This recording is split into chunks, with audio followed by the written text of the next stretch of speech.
Friends, Mahanadi இன்றைய எபிசோடில் என்ன நடக்கலாம் அப்படிங்கிறத பற்றி பார்க்கலாம். இன்றைக்கான எபிசோட் இன்ட்ரெஸ்டிங்கான சுவாரஸ்யமான எபிசோட் அப்படின்னே சொல்லலாம். விஜய், சாரதா எல்லாரும் உட்காந்து இப்போ மதர்ஸ் டே அந்த செலிப்ரேஷனை பார்த்துக்கிட்டு இருக்காங்க. இப்போ காவேரியும் அம்முவும் வந்து அங்கே பாட்டுக்கு பெர்ஃபார்ம் பண்ணுறாங்க, நிறைய டான்ஸ் ஆடுறாங்க. பார்த்து அப்படியே இவங்கெல்லாம் ரொம்ப எமோஷனல் ஆகுறாங்க. அப்படிலாம் அவங்க வந்து டான்ஸ் இருந்தால் பர்ஃபார்மன்ஸ்லாம் பண்ணி முடிச்சதுக்கப்புறம் இப்போ முதல் சுற்று முடிஞ்சிருச்சு, இரண்டாம் சுற்று அப்படின்னு சொல்லிட்டு இப்போ ரெண்டாம் சுற்றுக்கு பார்த்தோம் அப்படின்னாக்கா கொஸ்டின் ஆன்சர் பண்ணுறது, அதாவது அம்மா கேட்குறதுக்கு கரெக்டாக குழந்தை ஆன்சர் பண்ணுறாங்களா, குழந்தை கேட்குறதுக்கு கரெக்டாக அம்மா ஆன்சர் பண்ணுறாங்களா அப்படிங்கிற மாதிரிலாம் கொஸ்டினுக்கு ஆன்சர் பண்ணுறாங்க.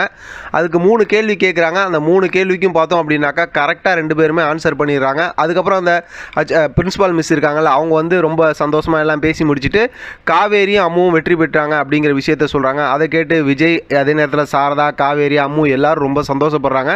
இப்போ ஸ்டேஜில் ஏறி பார்த்தோம் அப்படின்னாக்கா அவங்க அதுக்குண்டான பரிசு எல்லாம் வாங்குறாங்க. விஜய் அப்படியே ரொம்ப சந்தோஷமாயிடுறாரு. அடுத்து எல்லாரும் சேர்ந்து சாப்பிட்றதுக்கு ஹோட்டலுக்கு போகிறாங்க. சாரதா வந்து ஏன் வீட்டுக்கு போகலாம்ல அப்படிங்கிற மாதிரி சொல்லும்போது, இல்லை சந்தோஷமாக இருக்கும்போது இந்த மாதிரி சாப்பிட்லாம், ஒன்றும் பிரச்சனை இல்லை அப்படிங்கிற மாதிரி உட்காந்து நிறைய ஆர்டர் பண்ணுறாரு. வாங்கி எல்லாம் சாப்பிட்றாங்க. இடையில சாப்பிட்டுக்கிட்டு இருக்கும்போது, நீங்கள் அந்த கொஸ்டின் ஆன்சர் பண்ணும்போதெல்லாம் என்ன பதில் சொல்லுவீங்களோ அப்படிங்கிற மாதிரி நான் ரொம்ப யோசித்தேன் அப்படிங்கிற மாதிரி விஜய் கேட்கும்போது, சாரதா சாப்பிட்ற சாக்கில் அப்படியே டக்குன்னு பார்த்தா இதுலன்னா ஆச்சரியம் இருக்குது, அவங்க அம்மாவுக்கு தெரியாதா அப்படிங்கிற மாதிரி சொல்லிடுறாங்க.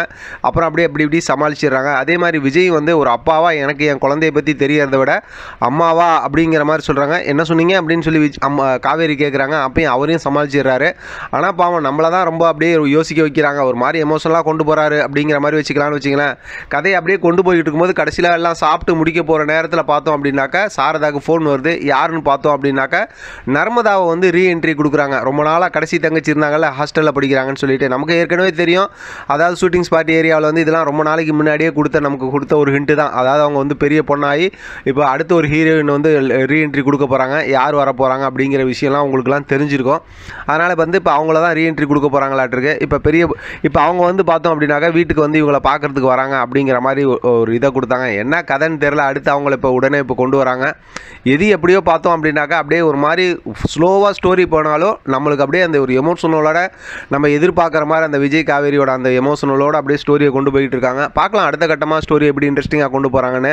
எப்படி பார்த்தாலும் இப்போதைக்கு ஸ்டோரி கொஞ்சம் ஸ்லோவாக தான் போய்கிட்டு இருக்கு. பார்க்கலாம் அடுத்து என்ன நடக்குது, என்ன சுவாரஸ்யத்தை நம்ம டேரக்டர் கொண்டு வராருங்கிறத பார்த்து நம்ம பேசலாம். ஆதரவு கொடுங்க. இதை பற்றின உங்களோட கருத்து கமெண்ட் பாக்ஸில் தெரியப்படுத்துங்க. தொடர்ந்து ஆதரவு கொடுங்க. தேங்க்யூ ஃப்ரெண்ட், தேங்க்ஸ் ஃபார் வாட்சிங்.